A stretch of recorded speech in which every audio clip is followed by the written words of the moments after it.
संविधान लिखने से पहले मैंने देखा कि गरीब आदमी न्याय से बहुत दूर खड़ा है।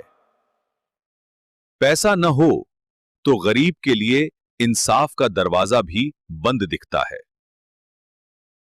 इसीलिए मैंने अनुच्छेद 41 लिखा, ताकि मुश्किल समय में राज्य साथ सहायता करेगा। यह राज्य की जिम्मेदारी है। जब काम नहीं मिलता तो इंसान खुद को बेकार समझने लगता है। जिसने जवानी में देश के लिए पसीना बहाया, अगर बुढ़ापे में वही बेसहारा रह जाए तो ऐसा समाज कभी न्यायपूर्ण नहीं हो सकता। बीमारी गरीब से पूछकर नहीं आती, लेकिन इलाज पैसे देखकर मिलता है बाहे। यही सबसे बड़ा अन्याय है।